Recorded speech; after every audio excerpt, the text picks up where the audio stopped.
নমস্কাৰ বন্ধু-বান্ধৱীসকল, মোৰ আন এটি ভিডিঅ'লৈ আপোনালোকক স্বাগতম জনালোঁ।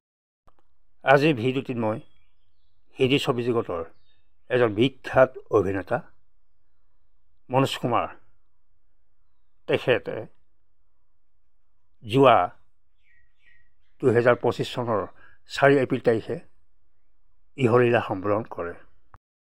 তেখেতৰ জন্ম হৈছিল 1937 চনৰ 24 জুলাই তাৰিখে বৰ্তমান পাকিস্তানৰ এবাটাবাদ নামৰ চহৰখনত। মনোজ কুমাৰৰ প্ৰকৃত নাম আছিল হৰিকৃষ্ণ গিৰি গোস্বামী।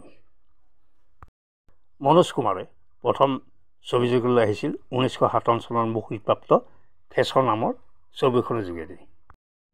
তেখেতে ভালেকেইখন ছুপাৰ ডুপাৰ হিট ছবি উপহাৰ দি থৈ গৈছে।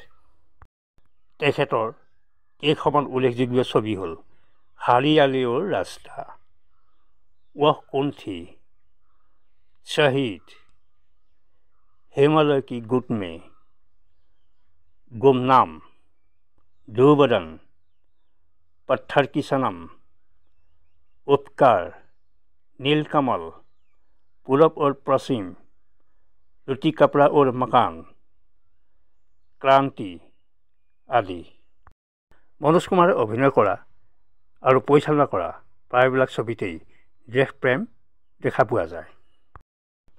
সেইবাবে হয়তো মনোজ কুমাৰক ভাৰত কুমাৰ নামেও পৰিচিত। 2016 বৰ্ষত মনোজ কুমাৰক দাদা চাহেব ফাল্কে বঁটা দিয়া হৈছিল। এই মহান অভিনেতাজন যোৱা 4 এপ্ৰিল তাৰিখে মুম্বাই এখন ব্যক্তিগত নাৰ্ছিং হোমত ইহলীলা সম্বৰণ কৰে।